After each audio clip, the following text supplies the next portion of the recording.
السلام علیکم ورحمۃ اللہ تعالی وبرکاتہ۔ الحمد للہ وکفا وسلام علی حبیبہ المصطفیٰ، اما بعد۔ سلسلہ صحابہ اکرام رضوان اللہ تعالی علیہم اجمعین میں آج ہم ایک ایسے عاشق صادق کا ذکر کرتے ہیں۔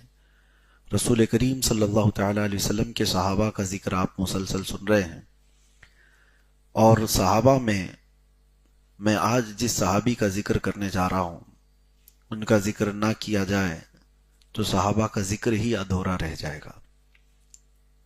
صحابہ اکرام رضوان اللہ تعالی علیہم اجمعین نے جو حب رسول میں میرے آقا صلی اللہ تعالی علیہ وسلم کی محبت میں مشقتیں اٹھائی، اس میں سر فہرست اگر کوئی نام آتا ہے تو حضرت بلال حبشی کا آتا ہے رضی اللہ تعالی عنہ۔ آج ہم ذکر پاک کرتے ہیں سیدنا بلال ابن رباح حبشی رضی اللہ تعالی عنہ کا۔ آپ کا نام بلال ہے، آپ کے والد کا نام رباح تھا۔ آپ گندمی رنگ کے تھے، سانولے کلر کے تھے، بہت نہایت ہی کالا رنگ نہیں تھا، اور جسمانی اعتبار سے دبلے پتلے تھے، اور مکہ مکرمہ میں آپ غلام کی حیثیت سے زندگی گزار رہے تھے۔ آپ کی پیدائش کے متعلق کہا گیا ہے کہ آپ مکہ میں پیدا ہوئے، آپ کی والدہ حبشہ سے تھیں اور آپ کے والد عرب سے تھے، اور بعض روایات میں یہ ہے کہ آپ مقام سرات، یمن اور حبشہ کے بیچ میں ایک علاقہ ہوتا ہے جہاں مخلوط نسل کے لوگ زیادہ ہیں، یعنی عرب والے جا کر افریقن لوگوں سے شادی کی، یا پھر افریقہ کے لوگوں نے عربوں سے شادی کی، تو نسل اس طرح سے مل جاتی ہے۔ تو اس طرح سے حضرت بلال حبشی کی بھی ولادت ہوئی۔ بہرحال مکہ میں آپ پیدا ہوئے۔ اس کے بعد چونکہ ایک کمزور اور غریب گھرانے سے تعلق تھا تو بچپن سے ہی آپ کو غلامی کی حیثیت سے ہی لوگوں نے رکھ لیا۔ آپ جس کے ہاں غلام تھے وہ امیہ بن خلف، مکہ کا بہت بڑا رئیس آدمی تھا، طاقتور آدمی تھا، اور اس کی بہت کچھ چلتی تھی مکہ میں۔ تو بلال حبشی کی زندگی کو اگر ہم شروع کرتے ہیں اس وقت سے جب آپ ایمان لائے، تو آپ ان خوش نصیبوں میں سے ہے جو حضور پاک صلی اللہ تعالی علیہ وسلم پر سب سے پہلے ایمان لانے والے 7 لوگوں میں سے ابتدا، بلکہ بہت ساری روایات یہ بتاتی ہیں کہ سب سے پہلے ایمان لانے والے غلاموں میں حضرت بلال حبشی ہیں۔ آپ کو سابق الحبشہ کہا گیا ہے۔ سب سے پہلے حبشہ کی طرف سے بھی اگر کوئی اسلام لایا ہے تو حضرت بلال حبشی ہے۔ اور سب سے بڑی بات یہ ہے کہ وہ کسی کے ماتحت تھے، غلام تھے، اور غلام ہونے کی حیثیت سے اسلام میں آنا یہ معمولی بات نہیں تھی۔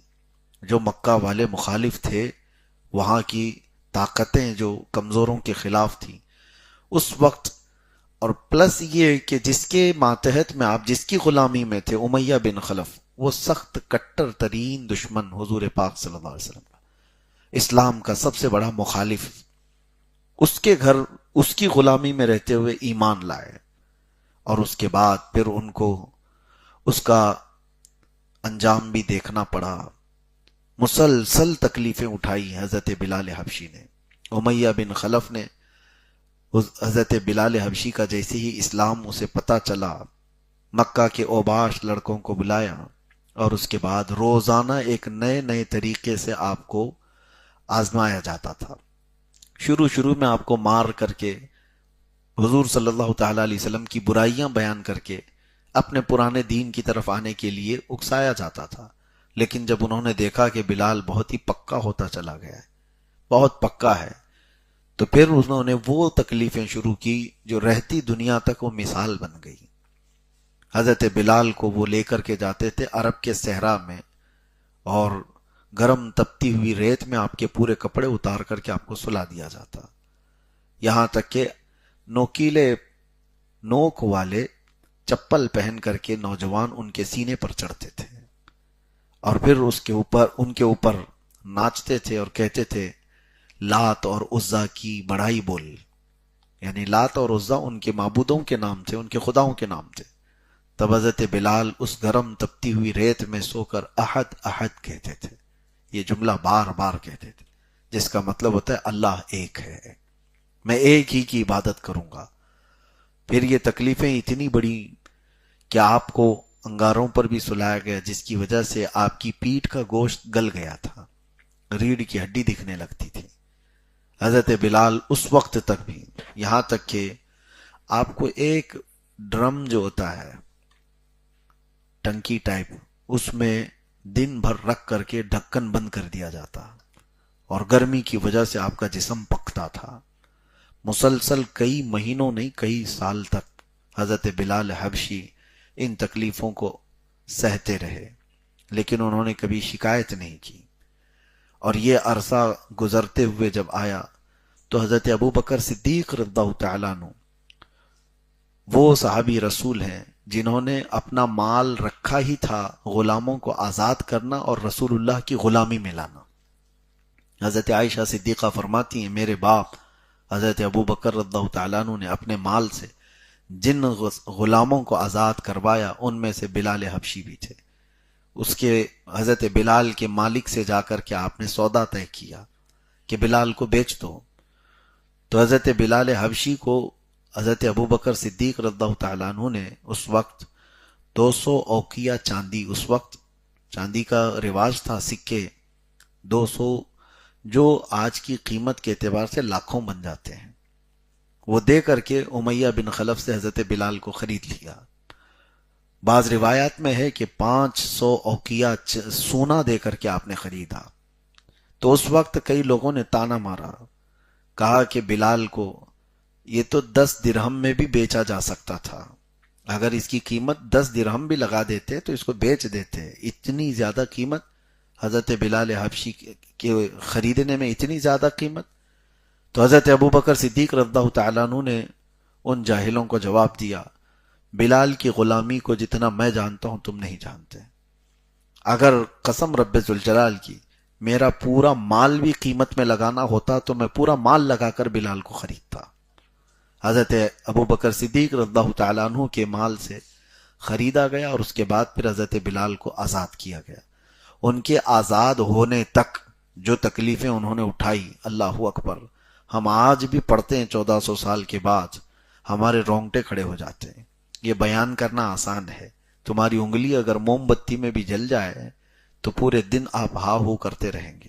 جن کو انگاروں پر سلایا جاتا ہو اور جن کو گرم تپتی ہوئی ریت پر لٹا کر گرم سل ان کے سینے پر رکھی جاتی ہو، اوباشوں کے ہاتھ میں. یہ بھی روایت ہے کہ پیر میں رسی باندھ کر کے بدماش لڑکے پہاڑوں پر کھینچتے تھے، حضرت بلال کو لے کر کے جاتے تھے اور مذاق بنایا جاتا تھا، خدا کی شان میں گالیاں دی جاتی تھی. حضرت بلال کو پھر واپس شام میں لا کر چھوڑ دیا جاتا. جس وقت حضرت ابو بکر صدیق نے حضرت بلال کو خریدا تھا، اس وقت سودا جو طے ہو رہا تھا، سودا طے ہونے کے بعد حضرت بلال کو لینے کے لیے جب حضرت ابو بکر گئے تو خود فرماتے ہیں حضرت ابو بکر 2 پتھروں میں دبا ہوا بلال مجھ کو ملا تھا. جس وقت حضرت بلال کو خریدا گیا تھا 2 پتھروں میں ان کو دبا کر کے رکھا گیا تھا، اس حالت میں حضرت بلال کو خریدا گیا. اور اس کے بعد زندگی بھر حضرت بلال حضرت ابو بکر صدیق کے مرہون منت رہے، ہمیشہ ان کے احسان میں. پھر رسول کریم صلی اللہ تعالیٰ علیہ وسلم کے ساتھ ایسی ملازمت کی کہ خود رسول کریم صلی اللہ تعالیٰ علیہ وسلم فرماتے ہیں جب مکہ والوں نے سوشل بائیکاٹ کیا تھا، مقاطعہ کیا تھا، یعنی حضور صلی اللہ علیہ وسلم کے خاندان کا کھانا پانی ہر چیز بند کر دیا تھا، اس وقت رسول کریم صلی اللہ تعالیٰ علیہ وسلم فرماتے ہیں میں اور بلال رہتے ہمارے پاس کھانے کی کوئی چیز نہیں رہتی جس کو کوئی جاندار کھا سکتا ہو، کوئی ایسی چیز نہیں ہوتی جس کو کوئی جاندار کھا سکتا ہو. ہاں اتنا کہ بلال کی بغل اس کو چھپا لے، یعنی اتنی چھوٹی سی مقدار میں کوئی چیز مل جاتی تو حضرت بلال اس کو چھپا کر رکھ لیتے رسول اللہ کے لیے. تو وہ دن بھی حضرت بلال رسول کریم صلی اللہ تعالیٰ علیہ وسلم کے ساتھ بتائے. اور اس کے بعد پھر آپ کی زندگی پاک مدینے جانے کے بعد وہاں پر سلطنت اسلام، پھر نبی کونین صلی اللہ تعالیٰ علیہ وسلم کے ساتھ ہر جہاد میں شریک رہے. ہوا یہ کہ کئی زندگی کے آپ کے اہم چیزیں میں آپ کے سامنے رکھتا ہوں. جب اللہ کے نبی صلی اللہ تعالی علیہ وسلم مدینہ طیبہ پہنچے، مسجد نبوی بنی، تو لوگوں کو نماز کے لیے بلانے کا مسئلہ آیا، تو آپ سے کہا گیا کہ لوگوں کو اعلان کر کے بلا لو، جمع ہو جاؤ نماز کے لیے، الصلاۃ جامعۃ، الصلاۃ جامعۃ، یہ پکارا جاتا تھا۔ تو پھر ایک دن بیٹھے، عبداللہ بن زید ایک صحابی ہیں، انہوں نے خواب میں دیکھا کہ ان کو یہ کلمات سنائے جا رہے ہیں، اللہ اکبر اللہ اکبر اللہ اکبر اللہ اکبر، اشہد ان لا الہ الا اللہ اشہد ان لا الہ الا اللہ، اذان کے کلمات۔ دوسرے دن وہ آ کر محفل رسول میں عرض کرتے ہیں، یا رسول اللہ صلی اللہ تعالی علیہ وسلم، میں نے خواب میں یہ کلمات سنے ہیں، کیا یہ کلمات کے ذریعے سے لوگوں کو نماز کے لیے نہ بلایا جائے؟ یہ ابھی وہ بیان کر رہے تھے کہ حضرت عمر فاروق رضی اللہ تعالیٰ عنہ آئے، کہا یا رسول اللہ صلی اللہ تعالی علیہ وسلم، ہو بہو یہی کلمات میں نے خواب میں سنے، یہی بات چل رہی تھی کہ جبرائیل امین وہی لے کر کے بھی آ گئے۔ اللہ کے نبی صلی اللہ تعالی علیہ وسلم کو حکم دیا گیا کہ آپ لوگوں کو بلانے کے لیے ان کلمات کو دہرائیں۔ پھر حضور صلی اللہ تعالی علیہ وسلم نے عبداللہ بن زید جو صحابی جنہوں نے خواب دیکھا تھا ان کو حکم دیا کہ جاؤ بلال کو یہ کلمات سکھا دو۔ حضرت بلال کو یہ کلمات سکھائے گئے، اور حضور صلی اللہ تعالی علیہ وسلم نے سب سے پہلا اپنا مؤذن کسی کو بنایا تو بلال حبشی کو بنایا۔ جب وہ پھر آواز دیتے تھے مدینہ طیبہ میں تو شروع میں ان کی زبان کی وجہ سے لوگ اجنبیت محسوس کرتے تھے، کیونکہ عرب وہ فصیح عربی کو جس طرح سے پسند کرتے ہیں، تو حضرت بلال کی اذان کے سلسلے میں وہاں کے لوگ اس کو اس طرح سے دیکھنے لگے کہ ایک غلام زادہ ہے، غلام ہے اور عربی کے کلمات پکار رہا ہے۔ تو اللہ کے نبی صلی اللہ تعالی علیہ وسلم کو جب یہ پتہ چلا تو آپ نے فرمایا، تم لوگوں کو اندازہ نہیں، بلال کی اذان کو اللہ پسند فرماتا ہے، اللہ تعالیٰ پسند فرماتا ہے۔ پھر سفر میں، حضر میں، ہر جگہ بلال حبشی کو اذان کے لیے مقرر کیا گیا، یہاں تک کہ ایک مرتبہ کا یہ واقعہ بھی ہے کہ اللہ کے نبی صلی اللہ تعالی علیہ وسلم اکثر، ہاں یہ بھی میں آپ کو بتا دوں، اذان کے بعد ایک مرتبہ ایسا ہوا کہ اذان دینے کے بعد حضرت بلال کی ایک عادت یہ بھی تھی، مسجد میں اذان دیتے تھے اور پھر جا کر کے رسول اللہ کے گھر کے سامنے کھڑے ہو کر الصلاۃ علیک یا رسول اللہ یہ بھی کہتے تھے۔ یہ سنیوں کا طریقہ رہا ہے، مسجدوں میں بھی اذان کے بعد جماعت ہونے سے پہلے ہمارے ہاں صلاۃ پکاری جاتی ہے۔ یہ حضرت بلال حبشی اذان دے کر کے رسول اللہ کے حجرے کے پاس جا کر کھڑے ہوتے تھے اور حضور پر سلام بھیجتے تھے۔ اللہ کے نبی صلی اللہ تعالی وسلم حضرت بلال کی یہ آواز سن کر کے اپنے حجرے سے نکلتے، جیسے ہی حضور اپنے حجرے سے نکلتے بلال حبشی اقامت شروع کر دیتے تھے، یہ روایات میں ہے۔ اور ایک مرتبہ ایسا ہوا کہ حضور پاک صلی اللہ، ہاں یہ بھی روایت ہے کہ گھر کے پاس کھڑے ہوتے تھے حضور کے، اور حی علی الصلاح حی علی الفلاح الصلاۃ علیک یا رسول اللہ، یعنی حضور کو بلانے کے لیے الگ کلمات تھے، یا رسول اللہ نماز کے لیے آ جائیے، کامیابی کے لیے آ جائیے۔ حضور مسکراتے تھے ان کے ان الفاظ پر۔ ایک بار یہ ہوا کہ عشاء کی اذان ہو چکی اور نبی پاک صلی اللہ تعالی علیہ وسلم حجرے سے باہر نہیں آئے، تو بہت دیر انتظار ہوا، تو حضرت بلال حبشی ان سے کہا گیا کہ نہیں، رسول کریم صلی اللہ علیہ وسلم سوئے ہوئے ہیں، آرام فرما رہے ہیں۔ تو گئے حجرے کے پاس، جا کر کھڑے ہو کر کے انہوں نے زور سے یوں پکارا، الصلاۃ خیر من النوم، نماز نیند سے بہتر ہے۔ پھر کہا نماز نیند سے بہتر، حضور تشریف لے آئے۔ کہا بلال کیا ہی عمدہ کلمات تم نے بیان کیے، کیا ہی اچھا ہو کہ یہ کلمات ہر دن فجر میں اذان کے ساتھ شامل کیے جائیں۔ یہ حضرت بلال کے کلمات سے، الصلاۃ خیر من النوم ہم جو کہتے ہیں فجر میں، یہ حضرت بلال نے حضور پاک صلی اللہ تعالی علیہ وسلم کی بارگاہ میں بڑے ادب سے عرض کیے تھے، اور حضور نے اس کو پسند فرمایا اور اذان میں ہمیشہ کے لیے شامل کیا۔ ایک مرتبہ سفر میں رسول پاک صلی اللہ تعالی علیہ وسلم نے فرمایا، بلال ہماری نماز کی حفاظت کرنا، رات ہو گئی تھی اور فجر میں اٹھنا تھا، جیسے ہم آپ کو بول کر کے سوئیں، آپ ہم کو بول کر کے سوئیں۔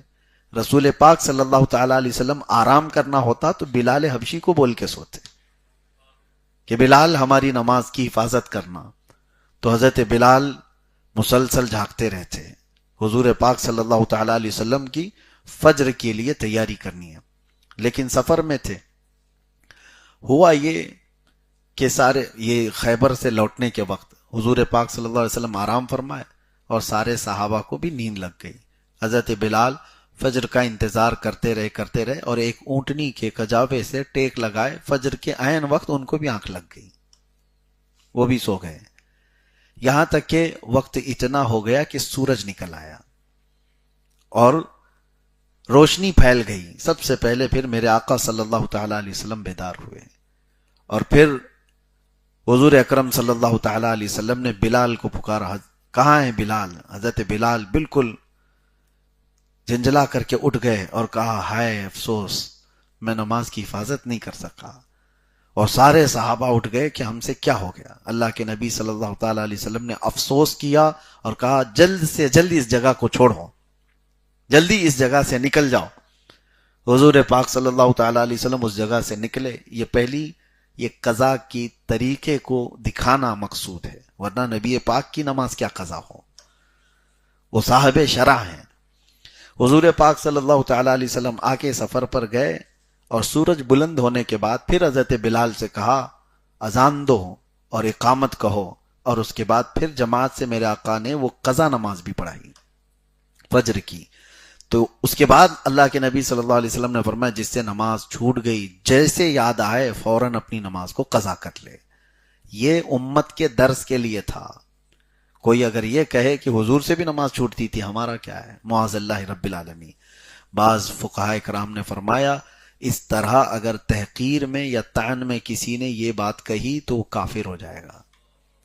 نبی آخر الزمان صلی اللہ تعالی علیہ وسلم نماز، وہ جس طرح سے آپ کی قضا ہوئی، جو کچھ بھی ہوتا تھا وہ منشاء الہی سے ہوتا تھا، امت کو درس دینے کے لیے کہ اگر قضا ہو تو تمہیں کیا کرنا ہے۔ بہرحال اس میں حضرت بلال حبشی تھے، اور آپ کا ایک بہت اہم کام بھی تھا۔ نجاشی بادشاہ جو ہے، اس نے 3 نیزے حضور کو ہدیتاً دیا تھا۔ ایک رسول پاک صلی اللہ علیہ وسلم نے اپنے پاس رکھ لیا، ایک حضرت عمر نے لے لیا، ایک حضرت علی نے لے لیا۔ نیزے یہ حبشہ سے آئے ہوئے تھے، نجاشی بادشاہ جو ایمان لائے تھے حضور پر، اور جو رسول اللہ صلی اللہ علیہ وسلم کے پاس نیزہ تھا، وہ نیزہ ہمیشہ حضرت بلال لے کر آگے آگے چلتے تھے۔ اور جب بھی حضور صلی اللہ تعالی علیہ وسلم عید پڑھانے جاتے، سارے مدینے والے سب سے پہلے حضرت بلال کو دیکھتے تھے کہ بلال اگر آگے نیزہ لے کر کے جا رہے ہیں تو اس کا مطلب ہے رسول اللہ آ رہے ہیں، یہ علامت ہوتی تھی۔ اور حضرت بلال سیدھے جا کر کے وہ نیزہ میدان میں گاڑ دیتے تھے، اور اس کے پاس ہی میرے آقا صلی اللہ علیہ وسلم عید کی نماز پڑھاتے تھے۔ حضرت بلال حبشی رضی اللہ تعالیٰ عنہ کے متعلق میرے عزیزو ایک بار ایسی بات ہوئی کہ ایک صحابی ہیں، حضرت بلال سے ان کی تکرار ہو گئی، حضرت ابو ذر، ان کی بحث ہو گئی، اور بحث ہوتے ہی انہوں نے صرف اتنا کہا، کالی عورت کے بیٹے، یبن ام السودا، یعنی کالی عورت کے بیٹے۔ تو حضرت بلال کے دل پر یہ بات تھوڑی لگی، انہوں نے رسول اللہ صلی اللہ تعالی علیہ وسلم کی بارگاہ میں جا کر کہا، یا رسول اللہ صلی اللہ علیہ وسلم، میرے ساتھی نے مجھے اس طرح سے طعن کیا، کالی ماں کے بیٹے۔ تو حضور پاک صلی اللہ تعالی علیہ وسلم اتنے جلال میں باہر تشریف لائے تھے کہ صحابہ سب کے سب حیرت زدہ تھے، ڈرے ہوئے تھے۔ حضور نے ان کو بلایا اور کہا، افیک الجاہلیہ، ابھی تمہارے اندر زمانے جاہلیت کی بدبو آ رہی ہے؟ 3 بار حضور نے فرمایا، اور اس کے بعد واپس حضور چلے گئے۔ اس صحابی کو اتنا دکھ پہنچا جنہوں نے حضرت بلال کو یہ کہا تھا، ان کو احساس ہوا، ندامت ہوئی۔ اس کے بعد آتے ہیں حضرت بلال کا ہاتھ پکڑ کر کے اور مسجد نبوی میں اندر آ کر لیٹ جاتے ہیں اور کہتے ہیں، بلال مجھ سے خطا ہوئی، میں نے تکرار میں اور انجانے میں تم کو اس طرح کا جملہ کہا، اور رسول اللہ کی ناراضگی مجھے برداشت نہیں ہے، تم کو کالا کہنے سے میرے نبی ناراض ہیں، لہٰذا تم مجھے معاف کرو۔ اور معاف کرنے کا طریقہ یہ ہے کہ تم اپنا یہ کالا پیر میرے چہرے پر رگڑ دو، میں نیچے لیٹتا ہوں، تم اپنا پیر میرے چہرے پر رکھو۔ حضرت بلال نے فوراً ان کو اٹھا لیا اور کہا، نہیں، جس کے تم غلام ہو اس کا میں بھی غلام ہوں. میرا پیر تمہارے چہرے پر نہیں ہوگا اور دونوں سینہ آپس میں لگائے. یہ اللہ کے نبی صلی اللہ تعالی علیہ وسلم نے حضرت بلال کی فضیلت ایک جگہ نہیں کئی مرتبہ بیان فرمائی. جب وہ اذان دیتے تھے اس وقت، جب یہ تکرار ہوئی اس وقت. اور ایک بات میں آپ کو بتاتا ہوں، حضرت بلال رضی اللہ تعالیٰ عنہ کا جو مقام و مرتبہ ہے، زندگی بھر رسول اللہ صلی اللہ تعالیٰ علیہ وسلم کی معیت میں اذان دیتے رہے. 7 ہجری مکہ کے فتح کا دن تھا. فتح مکہ کے دن 10,000 صحابہ کی جماعت میں حضور صلی اللہ تعالیٰ علیہ وسلم تشریف لا رہے تھے. اور اس وقت جانتے ہیں سب سے پہلے حضور صلی اللہ تعالیٰ علیہ وسلم کی اونٹنی کی رسی پکڑ کر چلنے والے حضرت بلال حبشی تھے. ان کے داخل ہونے کی شان ہی الگ تھی. وہ تڑپائے گئے تھے، مارے گئے تھے مکہ میں. کون سا ظلم ان کے ساتھ نہیں ہوا تھا مکہ میں. ہجرت کے بعد جب میرے آقا صلی اللہ تعالیٰ علیہ وسلم مدینہ طیبہ تشریف لے گئے تھے تو ان کو بھائی چارگی میں ایک صحابی ہیں ابو رویحہ، ان کا بھائی بنایا تھا. ان کے ساتھ رہتے تھے. ایک روایت میں عبیدہ بن حارث کے ساتھ. بہرحال جب مکہ میں داخل ہوئے اور فتح مکہ میں پہلے نبی کریم صلی اللہ تعالیٰ علیہ وسلم خانہ کعبہ کے اندر گئے، سارے بتوں کو وہاں سے نکال کر پاک کیا. خانہ کعبہ کو صاف کرنے کے بعد حضور کریم صلی اللہ تعالیٰ علیہ وسلم باہر تشریف لائے اور حرم کعبہ میں پہلی اذان دینی تھی تو حضرت بلال سے کہا گیا کعبے کی چھت پر چڑھ کر اذان دو. کہیں سے بھی اذان دیتے، کعبے کی چھت پر چڑھ کر کے اذان دو. وہ جوش محبت میں تھے حضرت بلال کہ وہ مکہ، کیونکہ ہجرت کے بعد کئی مرتبہ ایسا ہوتا کہ آپ کو بخار آیا، بیمار ہوئے صحابہ جب ہجرت کر کے گئے، کیونکہ مدینہ اس وقت یثرب نام تھا اور بیماریوں کا گڑھ سمجھا جاتا تھا. جو بھی جاتا تھا بیمار ہو جاتا، کئی طرح کے بخار اس کو لگ جاتے تھے. لیکن اس یثرب کو میرے آقا صلی اللہ تعالیٰ علیہ وسلم نے طیبہ بنایا، بلکہ بیماریوں کی شفا کا مرکز بنایا. حضرت بلال اس وقت یہ گنگناتے تھے اشعار میں کہ کیا میں وہ مکہ کبھی پہنچ سکتا ہوں، کیا اس کی مٹی میں دیکھ سکتا ہوں. تو ایک بار حضور پاک صلی اللہ تعالیٰ علیہ وسلم کی بارگاہ میں ان کی یہ بات پہنچائی کہ مکہ کے متعلق اس طرح کی بات کرتے ہیں کہ کیا مجھے وہ دیکھنا ملے گا. اللہ کے نبی صلی اللہ تعالیٰ علیہ وسلم نے فرمایا، اسی دن اللہ کے نبی نے یہ دعا کی کہ اے اللہ، جس طرح ان کے دلوں میں مکہ کی محبت ہے تو ان کے دلوں میں مدینے کی محبت ڈال. اور جیسی حضور کو یہ کہتے ہوئے سنا، حضرت بلال نے دوبارہ کبھی پھر وہ اشعار ہی نہیں پڑھے کہ حضور نے مدینے کی محبت کا ذکر فرمایا. پھر مدینہ چھوڑ کر کبھی جاتے بھی نہیں تھے. خیر، جب خانہ کعبہ کی چھت پر چڑھ کر کے اذان دینے کی بات آئی ہے، وہ پورے محبت میں جوش میں وہ چڑھ تو گئے اور اس کے بعد پھر وہ دیکھتے رہے کہ کس طرف منہ کر کے اذان دوں. کعبے کی طرف منہ کر کے اذان دیا جاتا ہے اور کعبہ نیچے ہے، بلال اوپر ہے. رسول کریم صلی اللہ تعالیٰ علیہ وسلم کی طرف انہوں نے چہرہ کیا اور پوچھا کہ خانہ کعبہ کی طرف میں نیچے رہ کر کے منہ کرتا تھا، اوپر آ گیا ہوں، کس طرف منہ کر کے اذان دوں؟ حضور نے فرمایا میری طرف منہ کر کے اذان دو. حضور اکرم صلی اللہ تعالیٰ علیہ وسلم کے رخ زیبا کو دیکھ کر کے انہوں نے پہلی اذان دی تھی، وہ حرم کعبہ کی اذان ہے.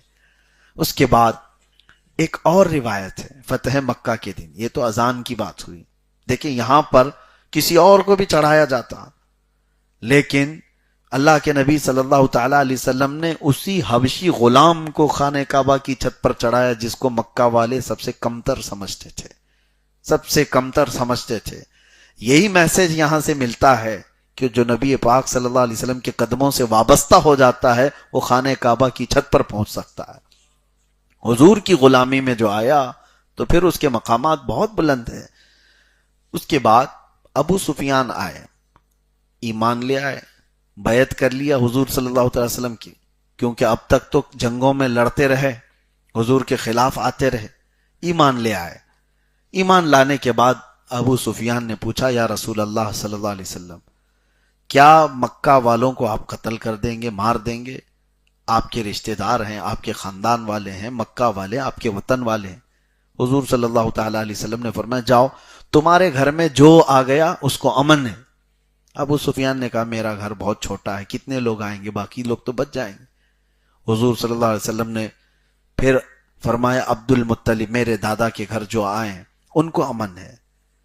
پھر کہا وہ بھی کم لوگ ہیں، پورے مکہ والے کیسے آئیں گے؟ حضور صلی اللہ علیہ وسلم نے فرمایا جو اپنے اپنے گھروں کے دروازے بند کر لیں وہ بھی امن میں ہیں. ابو سفیان نے کہا جو گلیوں میں رہ گئے ان کا کیا ہوگا؟ حضور صلی اللہ تعالی وسلم نے فرمایا جو حرم میں آ گئے ہیں ان کو بھی امن ہے. پھر کہا جو نہیں آ سکتے. تو یہ ایک آخری بات تھی. حضور صلی اللہ علیہ وسلم نے آخر میں جو چیز بیان فرمائی وہی بیان کرنا ہے. حضور فرماتے ہیں بلال کا جھنڈا بناؤ. بلال کا جھنڈا، یہ حضرت بلال کا ایک جھنڈا بنایا گیا تھا فتح مکہ کے دن. اور ابو رویحہ جو ان کے بھائی تھے مدینے کے، ان سے کہا گیا کہ میدان میں لے جا کر کے بلال حبشی کا جھنڈا کہہ کر گاڑو. بلال حبشی کا جھنڈا کیوں بنایا گیا اس دن؟ اور پھر ابو سفیان سے کہا گیا کہ جاؤ مکہ والوں کو اعلان کر دو جو بلال کے جھنڈے کے نیچے آ گیا اسے امان ہے.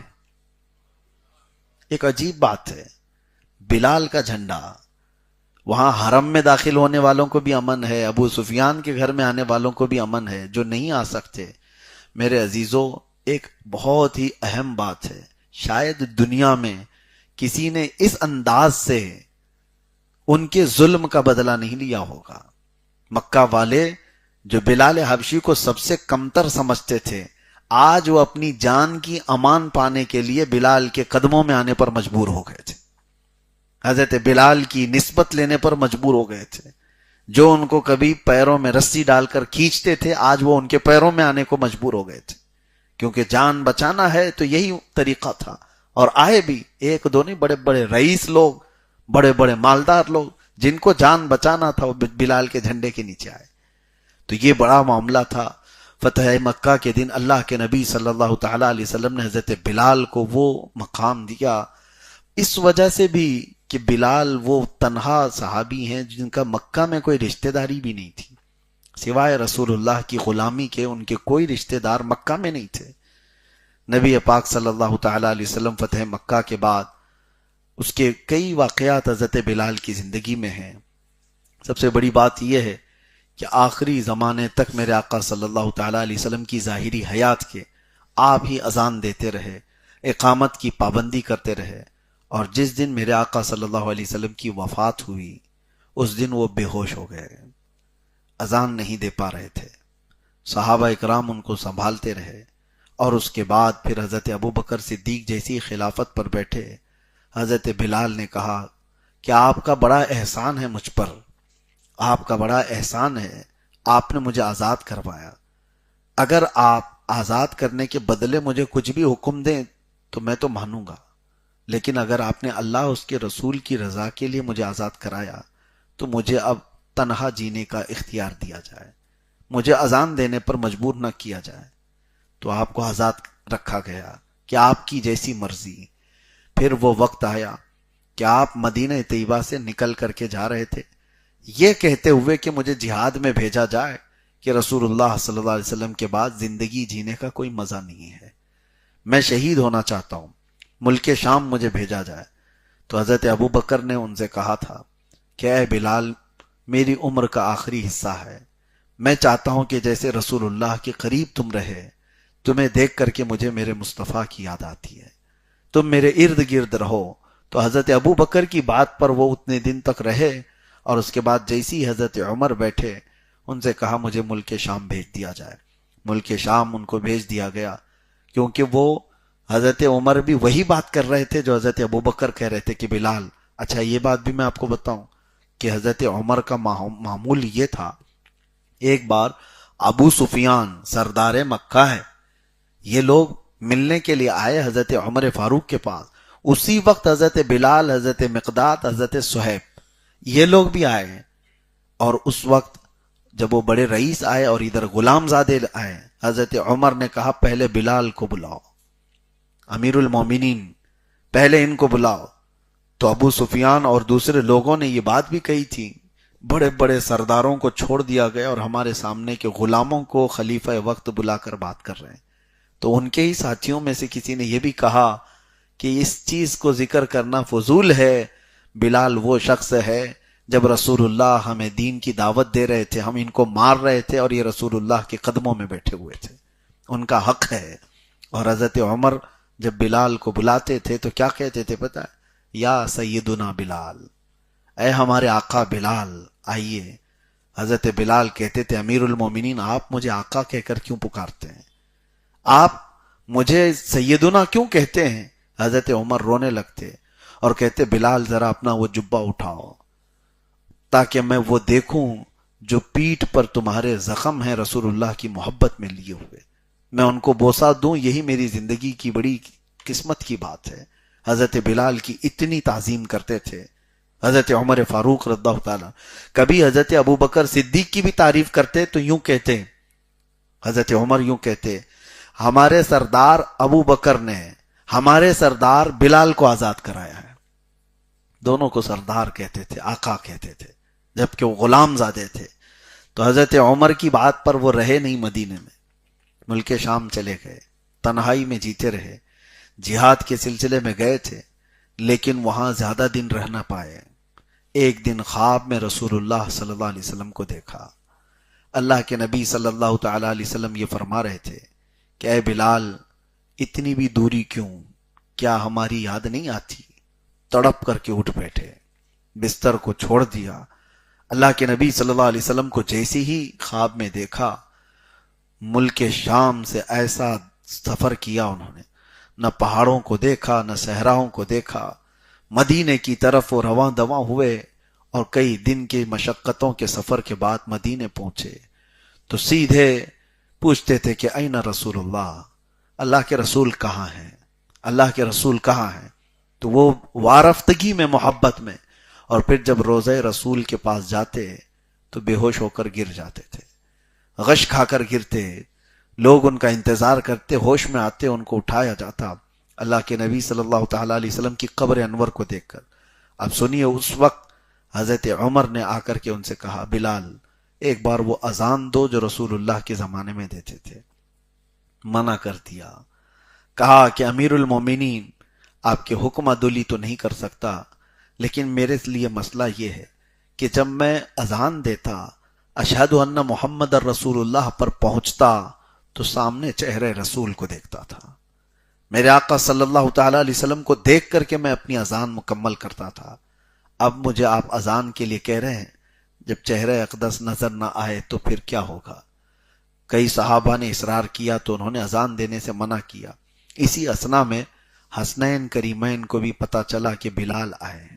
امام حسن اور امام حسین رضی اللہ تعالیٰ عنہ دوڑتے ہوئے وہ مسجد نبوی میں آئے، جیسے ہی ان کو دیکھا حضرت بلال لپک کر کے ان کے سامنے جھک گئے اور کہا ظاہر سی بات ہے شباہت تھی رسول اللہ کی ان کے چہروں میں، نبی کونین صلی اللہ تعالیٰ علیہ وسلم کی آل تھی، انہیں چوم ہی رہے تھے کہ دونوں نواسائے رسول نے حضرت بلال سے کہا اے بلال وہ اذان دو جو رسول اللہ کے زمانے میں دیتے تھے۔ حضرت بلال نے اب منع نہیں کیا، چڑھ گئے میزنا پر جہاں سے اذان دیتے تھے، اور جیسے ہی حضرت بلال نے اذان کی آواز شروع کی، فرمایا گیا روایات میں ہے گھر کی عورتیں باہر سے نکل گئی، مدینہ طیبہ میں سب ایک آواز، اور سارے لوگ دوڑتے ہوئے مسجد نبوی کی طرف بھاگ رہے تھے۔ عورتیں گھروں سے نکل کر کے آواز جیسی سنی، ایک جملہ کہہ رہی تھی ابعث رسول اللہ، کہ اللہ کے رسول دوبارہ آ چکے۔ اس آواز کو سنتے ہی ہر کوئی کہہ رہا تھا کہ اللہ کے رسول دوبارہ آ گئے۔ آواز میں وہ جاذبیت تھی، آواز میں وہ اثر تھا کہ وہ نبی پاک صلی اللہ علیہ وسلم کا زمانہ یاد دلا دیا۔ اس کے بعد حضرت بلال اشہد ان محمد رسول اللہ تک پہنچے تھے، پورا مدینہ جمع ہو گیا تھا، پورا مدینہ ان کے اطراف تھا، اور جیسے ہی وہ وہاں پہنچے وہ لڑکھڑا کر کے زمین پر گر گئے۔ صحابہ اکرام رضوان اللہ تعالی علیہ مجمعین کہتے ہیں رسول اللہ صلی اللہ علیہ وسلم کی وفات کے وقت جتنا مدینے والے روئے تھے، اور اس کے بعد بلال کی اذان پر جتنا روئے، مدینہ اتنا کبھی نہیں رویا تھا۔ حضرت بلال کی اذان پر پورا مدینہ رو پڑا تھا، کیونکہ وہ زمانہ پھر سے یاد آ گیا تھا جو چہکتی اور مہکتی فضاؤں میں میرے آقا کے ارد گرد صحابہ اکرام کا جھرمٹ ہوتا، مسجد نبوی کی وہ رونقیں تھی، میرے آقا صلی اللہ تعالی علیہ وسلم کی محفلیں تھی، وہی بزم ہے وہی دھوم ہے، وہی عاشقوں کا ہجوم ہے کمی تو بس میرے حضور کی، حضور پاک صلی اللہ تعالی علیہ وسلم کی وہاں پر تشریف آوری نہ ہوتی دیکھتے تو پورے مدینے والے گڑ گڑا کر روتے تھے۔ حضرت بلال اس کے بعد زیادہ دن باحیات نہیں رہے، اسی غم میں حضرت بلال حبشی کی وفات ہو گئی۔ رسول کریم صلی اللہ تعالی علیہ وسلم کی یہ جانثار صحابی، اللہ کے نبی صلی اللہ تعالی علیہ وسلم کے ہمہ وقت ساتھ رہنے والے، اور جانتے ہو ایک بار میرے آقا نے کیا فرمایا؟ ایک صاحب اپنی بیٹی کے نکاح کے لیے آئے تھے حضور کے پاس، کہا یا رسول اللہ فلاں صاحب سے میری بیٹی کا نکاح کر دیجئے۔ حضور نے فرمایا بلال کے بارے میں کیا خیال ہے؟ انہوں نے کہا پھر فلاں شخص کے ساتھ میری بیٹی کا نکاح کر دیجئے۔ حضور نے فرمایا بلال کے بارے میں کیا خیال ہے تمہارا؟ انہوں نے تیسری بار کہا۔ حضور صلی اللہ تعالی علیہ وسلم نے پھر فرمایا بلال کے بارے میں کیا خیال ہے تمہارا؟ اب وہ کچھ نہ کہہ سکے۔ ظاہر سی بات ہے، 2 بار 3 بار کوئی اپنی بیٹی کے لیے دوسری بات پوچھ رہا ہے تو اس کو کہیں دینے کا ارادہ ہوگا، لیکن جب رسول اللہ صلی اللہ علیہ وسلم سے 3 بار سنا تو پوچھا بلال میں ایسا کیا ہے؟ اللہ کے نبی صلی اللہ علیہ وسلم نے فرمایا میں نے جنت میں مجھ سے آگے بلال کے قدموں کی آہٹ سنی ہے، بلال کے قدموں کی آہٹ میں نے جنت میں سنی ہے۔ یہ بات سنتے حضرت ابوبکر صدیق نے کیا کہا تھا پتہ ہے؟ حضرت ابوبکر کہتے کاش میرا باپ بلال کا باپ ہوتا، میری ماں بلال کی ماں ہوتی، جو فضیلت بلال کو ملی ہو مجھے مل گئی ہوتی۔ اللہ کے رسول نے فرمایا کہ مجھ سے آگے میں نے بلال کے قدموں کی آہٹ جنت میں سنی ہے۔ یہ حضرت بلال سے پوچھا بھی گیا تھا کہ آپ ایسا کیا کرتے ہو کہ آپ کی آواز، قدموں کی آواز جنت میں آتی ہے؟ حضرت بلال نے جو کہا وہ آپ سب کے لیے بھی ہمارے لیے بھی۔ وہ کہتے ہیں ہر اذان کے بعد میں 2 رکعت نفل پڑھ لیتا اور کبھی بغیر وضو کے رہتا نہیں، جس وقت وضو ٹوٹے میں فوراً وضو کرتا۔ تو یہی عمل انہوں نے بتایا۔ اللہ کے نبی صلی اللہ تعالی علیہ وسلم نے ان کی فضیلت میں جب یہ بیان فرمایا دنیا میں کہ ان کے قدموں کی آہٹ جنت میں سنی گئی۔ میرے عزیزو، ایک وہ صحابی ہیں حضرت بلال جن پر ساری امت کا اتفاق ہے۔ صحابہ اکرام کو گالیاں دینے والے شیعہ بھی حضرت بلال کی صحابیت کا انکار نہیں کرتے۔ حضرت بلال رضی اللہ تعالیٰ عنہ کی، حالانکہ اکثر صحابہ کو سب و شتم کرتے ہیں، ان کو مانتے نہیں، خلفائے راشدین میں سے اکثر کو، لیکن حضرت بلال کے متعلق شیعہ جماعت کا بھی اتفاق ہے کہ رسول اللہ صلی اللہ تعالیٰ علیہ وسلم کا ایسا جانثار صحابی، اللہ تبارک و تعالیٰ ان کی تربت پر کروڑوں رحمتیں نازل فرمائے۔ بلال جیسا عشق ہو تو پھر چاند بھی رشک کرنے لگ جائے، اور غلامی ہو تو ایسی غلامی ہو جس پر پوری دنیا کو ناز ہو۔ اللہ کے نبی صلی اللہ تعالیٰ علیہ وسلم کے دربار کی نوکری وہ دنیا بھر کے بادشاہت سے بہتر ہے۔ میرے آقا صلی اللہ تعالیٰ علیہ وسلم کی بارگاہ میں حضرت بلال پہنچ کر کس مقام پر پہنچے؟ میرے عزیزو، حضور کی محبت میں کھایا ہوا ایک زخم بھی رائے گا نہیں جاتا۔ ایک بات یاد رکھو، محبت مصطفیٰ میں ملے ہوئے زخم تمہیں آسمان کی بلندیوں پر لے جاتے ہیں۔ اسی لیے میرے مرشد حضور تاج الشریعہ بدر الطریقہ رحمۃ اللہ تعالیٰ علیہ فرماتے ہیں بلہوس سن سیم و زر کی بندگی اچھی نہیں، ان کے در کی بھیک اچھی سروری اچھی نہیں، ان کے در کی بھیک اچھی سروری اچھی نہیں۔ اللہ تعالیٰ بلال حبشی کے قدموں میں ہمیں حشر عطا فرمائے، قیامت کے دن ان کی محبت میں اللہ تبارک و تعالیٰ اسی جماعت میں ہمارا حشر فرمائے۔ وآخر دعوانا ان الحمد للہ رب العالمین۔ السلام علیکم۔